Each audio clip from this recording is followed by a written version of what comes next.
Hey guys and welcome back. Hallo Leute. So last week we tested your A1 grammar skills. It's now time to test your A2 grammar skills. Will you be able to pass this exam? So just as last week, we have 10 sentences and you're supposed to change two things for each sentence. So this gives us 20 points if you want. And let's see how many of these 20 points you will get. So first sentence, super easy. Wir kochen zusammen. We cook together. And now we want you to change something. In this case, you have to add the word gestern, yesterday. In this case, you have to change something else. The verb, the tense of course, it's now past tense. So that would give us, wir haben gestern zusammen gekocht. Haben gekocht. The perfect tense of kochen. Okay, great. That's the first point for you if you got it right. Now for the second part, we have actually two changes. You're supposed to make it a question, so the period becomes a question mark, so make it a question, and also change the subject. Rather than wir, let's use ihr, the second person plural, you all or you guys. That would give us, also by the way, you can always pause the video if you need more time to think about this. It's totally fine. So that would give us, habt ihr gestern zusammen gekocht? Did you guys cook together yesterday? So we have a question without a question word, like wer, who, or wann, when. In these questions, the verb comes on the first position, habt. And also, last position, as always, is the participle to form in these perfect sentences. Okay, second sentence. Ich kaufe ein Brötchen. I buy a bread roll. Or I'm buying, or I will buy a bread roll. Brötchen, very popular in Germany for breakfast. So rather than ein, let's use five bread rolls. What would that give us? Ich kaufe 5 Brötchen. So this was sort of a trick question because Brötchen, we didn't even have to change it. In the singular, das Brötchen, and for the plural, die Brötchen. So the nouns that end in chen and with this diminutive ending, this diminutive suffix that makes things small and cute and pretty, these nouns are always neutral, das Brötchen, das Mädchen, the girl, das Häuschen, the little house, and for the plural form, these words don't change. So the girl, the girls, das Mädchen, die Mädchen. It's a good trick to know. Now I want you to add the modal verb müssen. So I have to buy 5 bread rolls. So where to put it and what else do we need to change? It looks like this. Ich muss 5 Brötchen kaufen. Modal verb muss, I have to, on the second position, muss, and on the last position we get the infinitive, kaufen. Okay, great. Next sentence. Sie kauft Obst auf dem Markt. She buys fruit at the market. Let's change it a little bit. Let's change Markt to Supermarkt. You might need to change the preposition, but I won't help anymore. Sie kauft Obst im Supermarkt. Now, local prepositions are one of the most difficult, one of the trickiest things in German, apart next to articles and adjective endings maybe. So, local prepositions, we have auf with Markt, you buy it on the market, but Supermarkt, you buy it in the supermarket. That's not too bad in this example, but it can get pretty tricky. Zu, bei, auf, an. I know they're pretty difficult and yes, there will be a video coming soon on these, I promise. So, sie kauft Obst im Supermarkt. Der Markt, der Supermarkt. They're both masculine. Let's add the word gestern, and this again will make it past tense, the perfect tense. Sie hat gestern Obst im Supermarkt gekauft. Hat gekauft. Hat, our auxiliary on the second position, could be either haben or sein, depending on the verb. And on the last position, you get the participle to form, or past participle form of the verb that you're using. That's German syntax for you. And all the other words, they come in between the second position hat and the last position gekauft. Great, let's move on. Er isst einen Apfel. He eats an apple, or he is eating an apple. Let's change it. How about adding jeden Morgen, every morning? And also let's make it plural. Let's say 3 apples rather than 1 apple. That would give us the following sentence. Er isst jeden Morgen 3 Äpfel. If in your solution you put the jeden Morgen at the end, that's also fine. Er isst 3 Äpfel jeden Morgen. Also okay. And it's der Apfel for the singular and die Äpfel with the umlaut, the 2 little dots. Die Äpfel for the plural form. Second change here. Let's add the question word warum, why. And this will make this whole thing a question, obviously. So why does he eat 3 apples every morning? I think we know why. An apple a day keeps the doctor away, and this guy thinks, okay, then 3 apples will even keep 3 doctors away, or something like that. So that would give us, warum isst jeden Morgen 3 Äpfel? It's a question, this time a question with the question word. Put the question word on the first position, warum, and then the verb. Warum isst jeden Morgen 3 Äpfel? This one wasn't too tricky, I guess.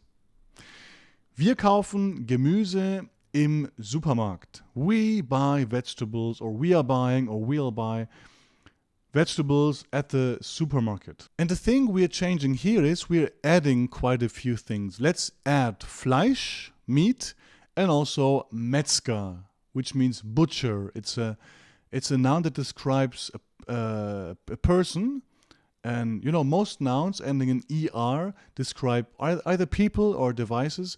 In this case, it's a person, it's a profession, it's butcher, and these all quite often end in er, and they describe they denote male people. Butcher. So I want you to say something like, we buy vegetables in the supermarket and meat at the butchers, okay? So also add the word and here, okay, of course. Wir kaufen Gemüse im Supermarkt und Fleisch beim Metzger. 2 things to note here. We could repeat the subject wir and the verb kaufen, but since both the subject wir and the verb kaufen are the same, after the conjunction und, we can actually omit them if they are the same. If we had a different subject or a different verb, we would use the different elements, but they're both the same, so we can omit both. Second thing is beim. Maybe this was a bit tricky. I mentioned that Metzger is butcher, and it refers to a person.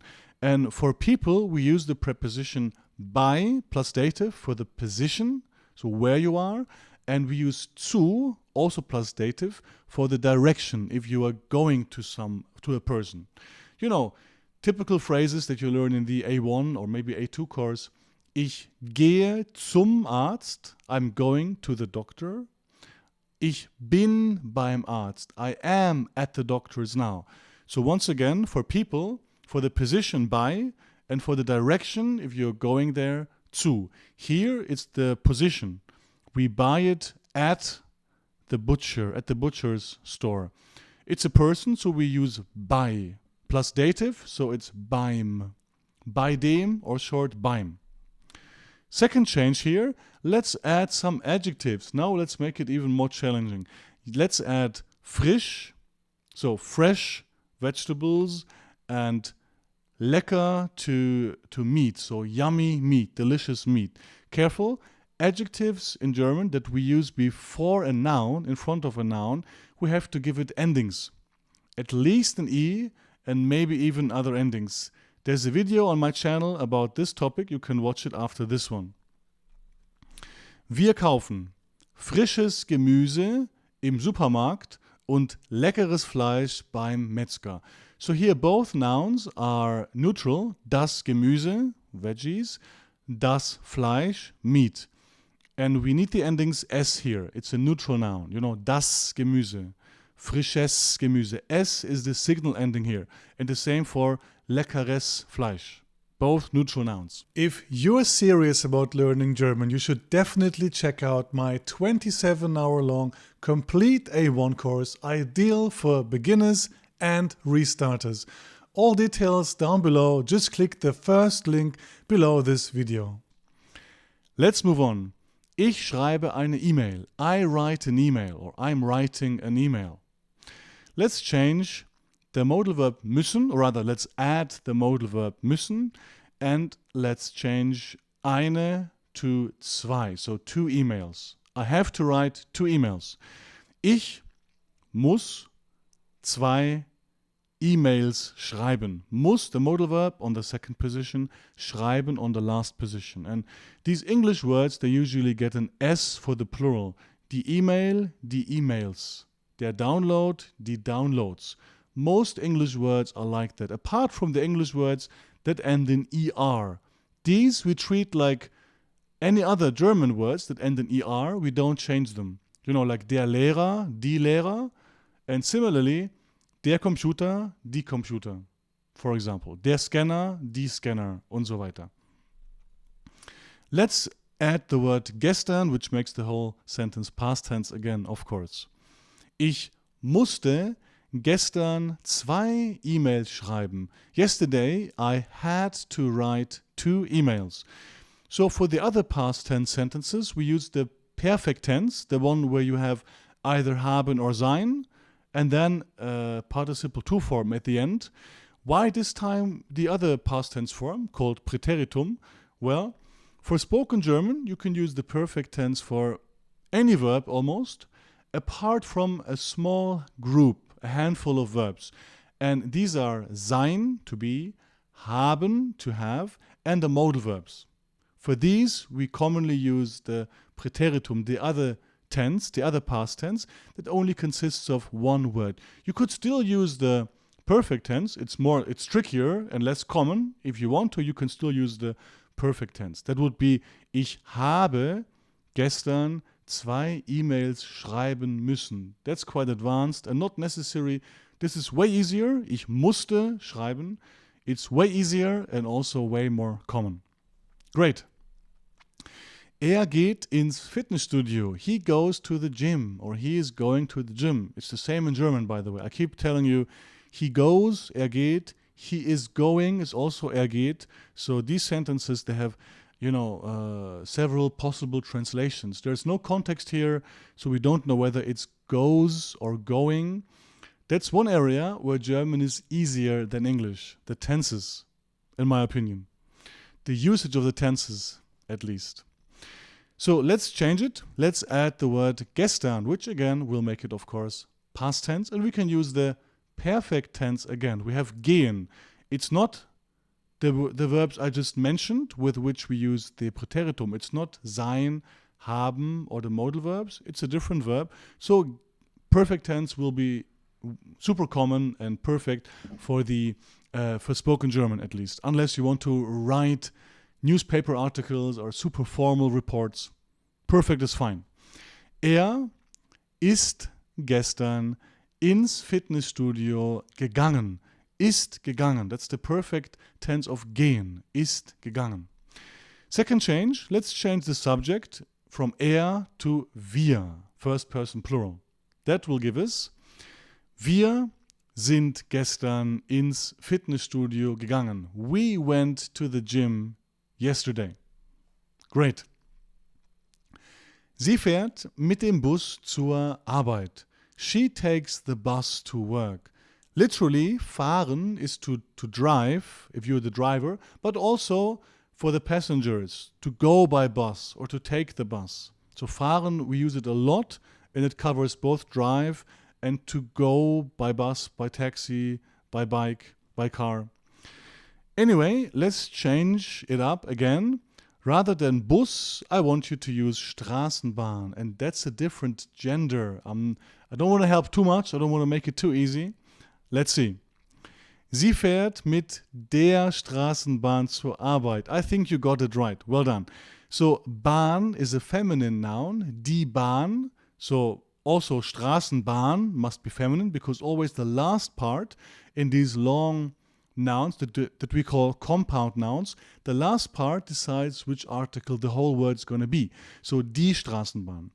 After mit, you get the dative case. Dative case of die is der. So, sie fährt mit der Straßenbahn zur Arbeit. She goes to work by tram. Let's change Arbeit to Park. Again, a different gender. Sie fährt mit der Straßenbahn zum Park. So Arbeit was feminine, die Arbeit, and we got zur. It's actually zu plus der and together zur, the short form. But zu der would also be fine. Now, Park is masculine. I know, that can be quite a pain, knowing the article. So Park is masculine, der Park.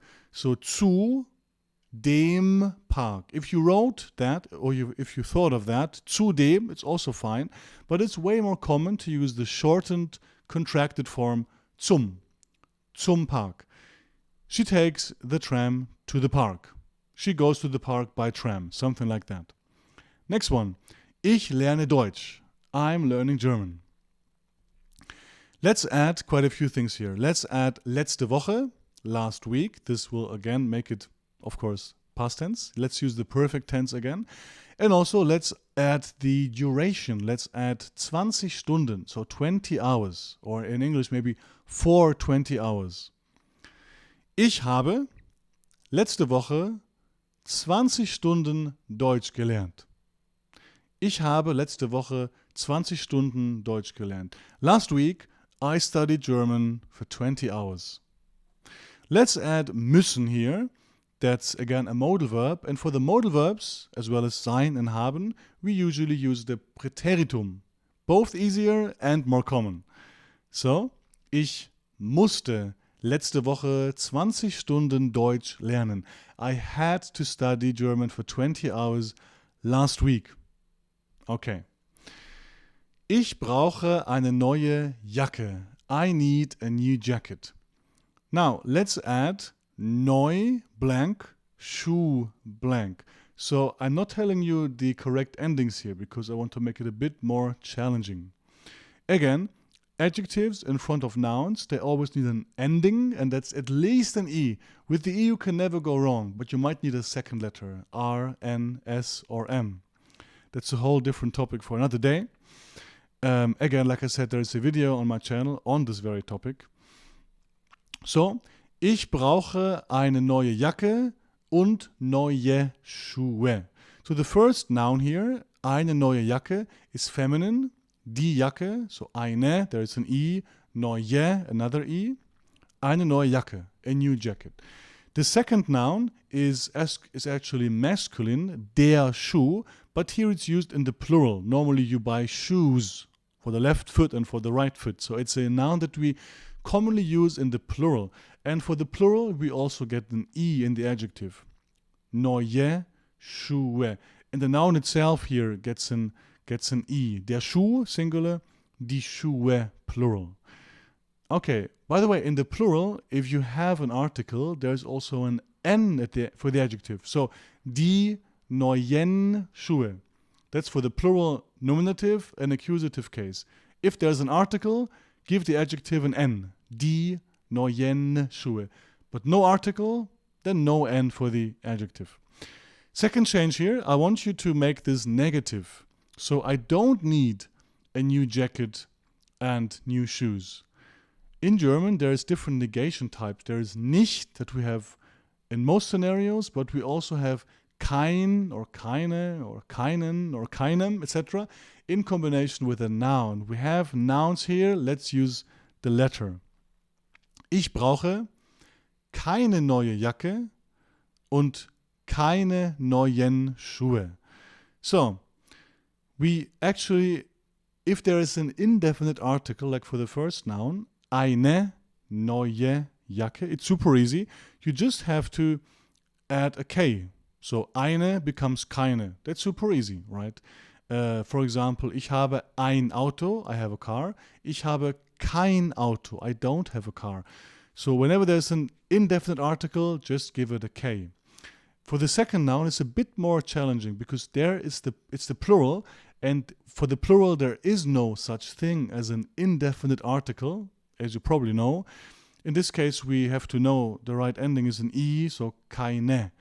But one little thing that might surprise you, neue Schuhe, there's no N here, but keine neuen Schuhe, there is an N here. That's one of the tricky things that you will get used to. Please don't never give up. That's the most important part. So this last one was the most challenging, I guess, by far. And I want to know, how many points did you get? Please write a comment down below. You can also do the A1 test, last week's video, if you want. And don't forget, I have a very long and complete A1 course. It's an almost 28-hour course on my website. It's the first link down below. Check it out if you want to learn and review all the A1 plus topics in a structured way. See you next week in the next video.